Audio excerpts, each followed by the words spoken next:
So Travis, what do you think? I think it's beautiful. It is beautiful. I mean, the sirens are a little, harsh, but whatever. No, I love it. Other people from other states, I feel like Texans have a unique appreciation for rain and for storms because it's always so dry here. But I love it.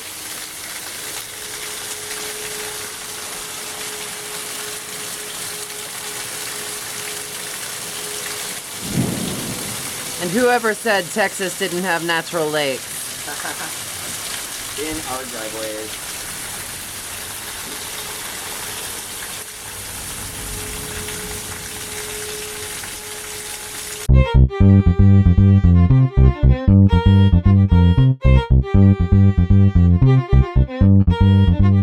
Hey guys, it's Travis, the Pagan Scholar. Sorry it's been a little while. There's been just, life happening all over the place. Today's soundtrack might be brought to you by Star Trek Voyager. Marshall's roommates are watching, chilling out, marathoning in the living room, and we're over at his house. So if, that sneaks in, I'm not trying to steal their copyright or anything like that. So yeah, here in Texas, it's been raining a lot, and while that's wonderful, because, we are a drought state, we do need, kind of to chill out a little bit. If it keeps raining too much, none of the water will soak into the soil, it'll just run off. In fact, we had a tornado warning today, and it just came down like crazy. Also, it was my birthday a couple of days ago. I'm older, and so instead of, going through a traditional book review, I decided to do just my mini book haul of the things that I purchased for myself on my birthday. So, I'm only going to go through 2 books, but the first book that I got for myself was Michael Thomas Ford's The Path of the Green Man. I'm really excited about this book because it's a gay-themed book on, ultimately, Wicca and witchcraft. It's really interesting because there aren't a lot of other gay witchcraft books out there. Christopher Pinczak has his Gay Witchcraft Empowering the Tribe, I'm pretty sure it's called. But I've read some reviews on that online, and it's mostly just Wicca 101 with a dash of gay thrown on, and it's not really what I wanted to put my money on. So I went with this guy, and I'm really glad I did because a lot of interesting things happened.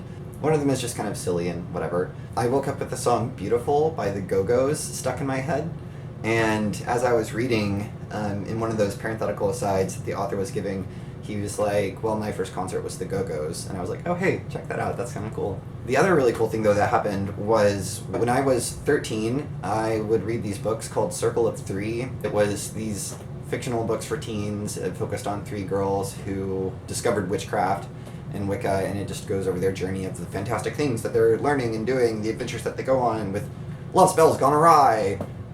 Turns out he actually wrote those books under a pen name Isabel Bird. And I was like, holy shit, I read this guy's fiction when I was 13 and hiding my witchcraft and gayness from my parents, and now he's written a gay witchcraft book. In the back of the book, he has suggested readings, and who does he have but Ronald Hutton, The Triumph of the Moon, A History of Modern Pagan Witchcraft. Absolutely the best book, in my opinion, about the origins of modern Wicca. Hutton's scholarship is first rate, and he debunks a lot of myths that get passed around by witches and non-witches alike about where Wicca came from. I thought that was really cool. And right underneath that is Christopher Pinczak, Gay Witchcraft Empowering the Tribe, the first book to really examine Wicca and in the lives of gay men. This book doesn't provide a framework for a new tradition so much as it acts as a Wicca 101 class, complete with suggestions for rituals and spells. So it was really neat how he kind of, 1, there was the serendipitous Go-Go's thing, 2, he was the author of books that I read as a child or as a teenager, and 3, that he is in the same camp as me in terms of really enjoying the Hutton's book, and also kind of recognizing that Pinczak's book is nice, but not necessarily something that would quote-unquote empower the tribe. About the book itself, it's kind of divided up into 2 separate styles. It is actually a beginner's guide to Wicca and witchcraft. It is centered towards gay men.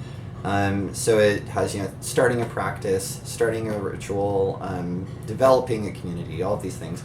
But then the other half of each chapter is dedicated in a narrative style of the Green Man. He sets it up as the Green Man being this figure who's really tired of winter. He starts out at Yule, he goes through the Wheel of the Year, and he finds the Horned God in the woods. And the Horned God, tells him you're going to go on a journey.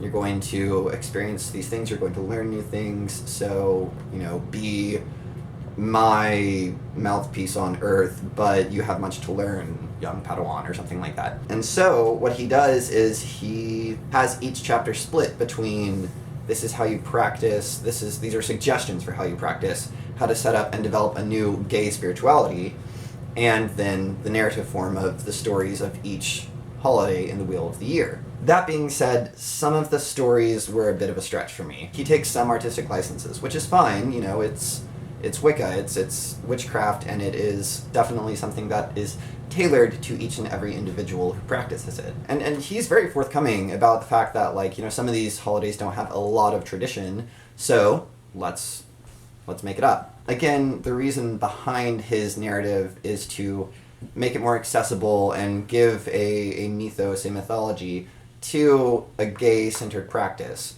So while he is setting up these narratives, one in particular that was pretty neat and pertinent for a gay spirituality, in Beltane, he has the Green Man copulate with Pan. And I think that's great because I'm a gay man, but a lot of people who are reading the book just for more insight, who aren't of the gay masculine identified persuasion, might find that kind of unsettling. But you know what? If you don't like it, then put the book down. So it's a great read. I like it. I think that anybody can read this book and that they can gain wisdom from it.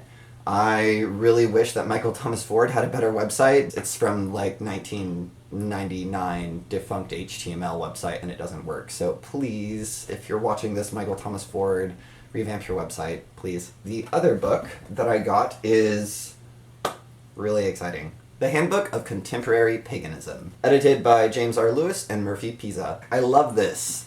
It's 600 and some odd pages, and from 630 to 650 is its index. Now, it's a collection of essays, of scholarly essays, various topics within contemporary paganism, and it's kind of the first book of its kind because there are individual scholarly works, there are individual essays, there's the Pomegranate Journal, there's a couple other localized magazines depending on where you're living.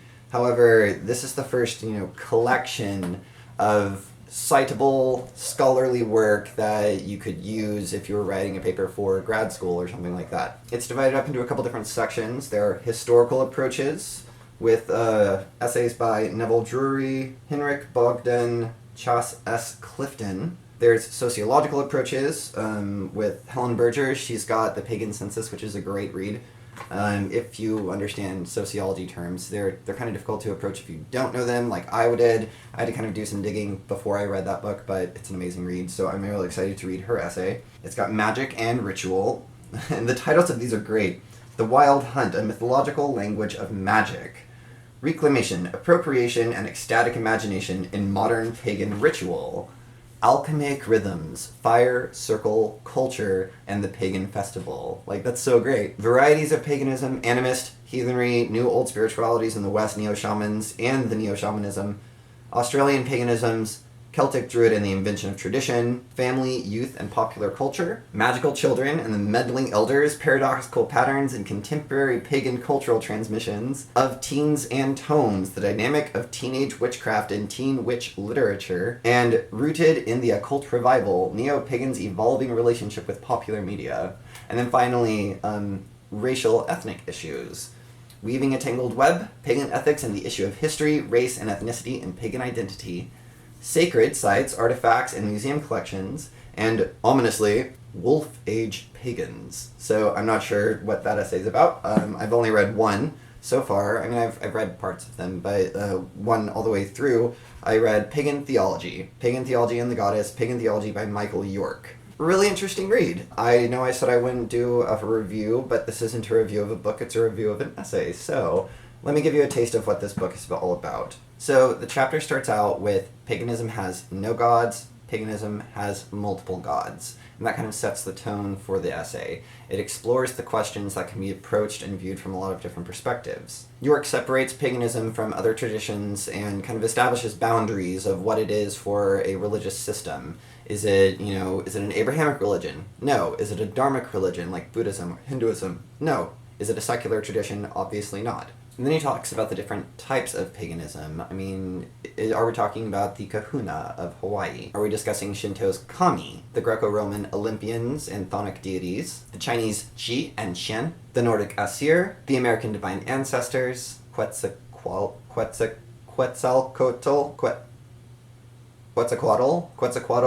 Water Woman, Mother Earth, Coyote? Are we discussing, African deities? Are we discussing Santeria? There's a whole bunch of different, varieties that you could peruse through of paganism. And so he really digs in and says, like, okay, so what are we discussing? Actually, it doesn't matter because we're discussing contemporary paganism of the West.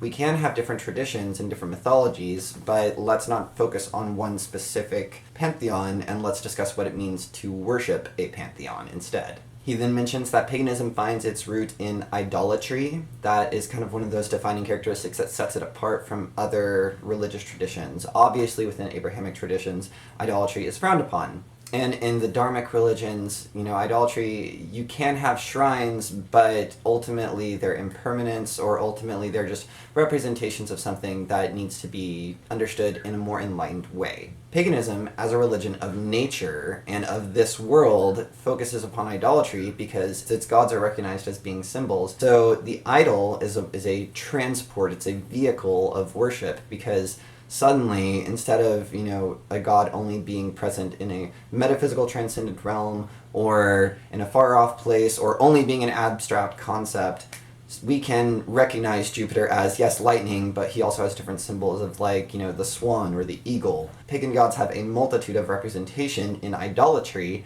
that we can find a closer connection to. Another really interesting tidbit that comes up in his essay is he views the deities as constellations of energies. I just thought that was a beautiful metaphor, a beautiful way of putting it.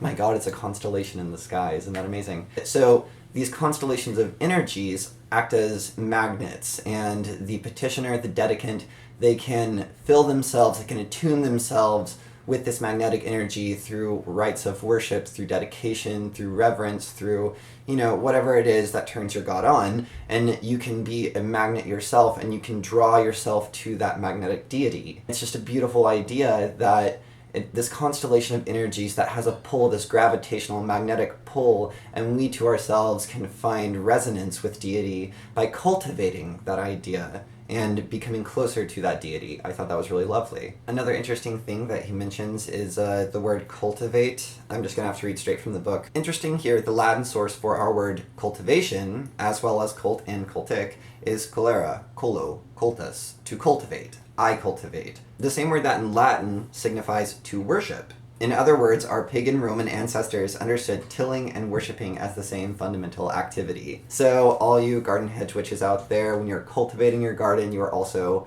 worshipping. And I thought that was wonderful. York then elaborates on the idea that contemporary paganism is a religion of freedom, that its ethos is in freedom, and that there is no constriction, there's no boundary that says, thou shalt not do something like this. It's a religion that places pleasure at the highest degree of sacredness. The idea that, well, then where's your morality? Where does that come from? Where do your ethics come from? Well, we have moral relativism. For a lot of people, that means, oh, you can just explain and justify whatever it is that you want to do. Well, that's not true. There is this idea of aesthetic choice. We want to avert ugliness. Not ugliness in terms of physical appearance. Whenever we do harm to somebody or another person, whenever we break that, do as thou... harming none, do as thou wilt. Whenever we harm somebody, that means we are approaching an ugliness that deity would disapprove of. It's something that, deity isn't going to shame us for it, but whenever we bring ugliness into the world, that is something that is displeasurable. Again, pleasure being the highest. And also, it's something that limits freedom of others. And so, this religion of beauty, of freedom, of aesthetic choice, and everything comes together in this wonderful thing that we know is paganism, but we're kind of grasping at words to describe. And finally, in the book, we've got somebody who's put it into words that we can be like, no, actually, let's have a conversation about it. The last thing that I wanted to mention about the essay was the line that stuck out the most to me was, theology is having a rational conversation about deity. And that really resonated with me on a deep personal level. In the journey of me making these videos, of course, The only ones that I've made so far have been about Hutton and his trial of the moon. I've gotten some backlash from a few people, and, you know, there are some Hutton haters out there, and, you know, with good reason, I'm sure. I mean, I myself am not a historian. I studied philosophy, so I am not as well versed in the history of contemporary paganism as others are, and I am sure there are plenty of people out there who could, you know, talk circles around me in history. However, since I am academically inclined, I found this book, Ronald Hutton's Triumph of the Moon, to be a really rational discussion about the history of contemporary paganism and witchcraft. For me, that works. You know, that expression, that saying about contemporary paganism, if it works for you, go with it. In contemporary paganism, in Wicca, in various different traditions, there's this idea, this style of theology that we get to kind of make it up. And I don't think that we're making it up. We're finding something deep that resonates within us personally on an existential and spiritual level. For me, that means, you know, really digging in and finding facts and finding citations and having that very rational conversation about the divine. So even though a lot of people might not agree with that professor's work, I agree with it, and that's my path. That's something that resonates with me, that raises me to a spiritual place that says, I can talk about this now. Finally, I have a way to put into words what I've always wanted to say. Yes, I've always felt this way. I've always felt this draw, this connection towards divinity. But now I have a book with citations and with sources, and I can say to a college professor, like, these are my beliefs. And this is a book that I can use to back it up. I can say, no, like, listen to me, listen to my voice. My perspective matters. And yes, it would matter without the book, of course, but now I'm not just going off of faith. I've got citations. I've got things that I can reference. I can write papers about it now and submit it to grad schools. I can finally talk about it in a rational way. Now, of course, you don't need to read academic books to talk rationally. However, in the academic world, there is kind of a tendency to, you know, sweep under the rug and push away anybody that doesn't have a citation. That's just playing the game. You have to play the game to win it. I mean, we could be academic mavericks of history, and we could, you know, just go with what works for us. And a lot of people do, and that's wonderful. That's beautiful. I admire people whose spiritual path is resilient enough to not worry about what other people think about it. I, however, am a creature of academia. I feel more secure in my path if I can point to something and say, this is where I have found this.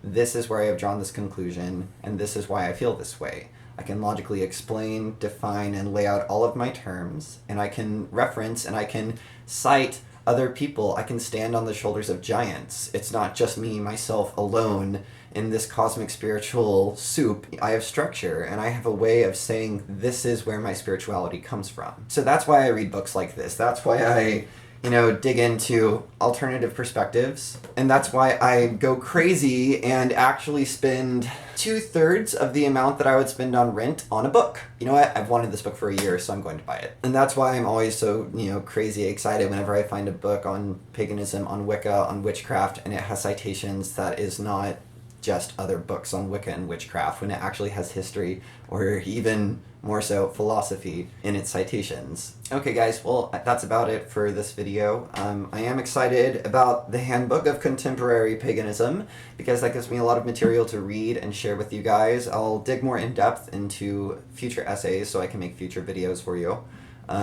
That way you don't have to spend $200 on a book.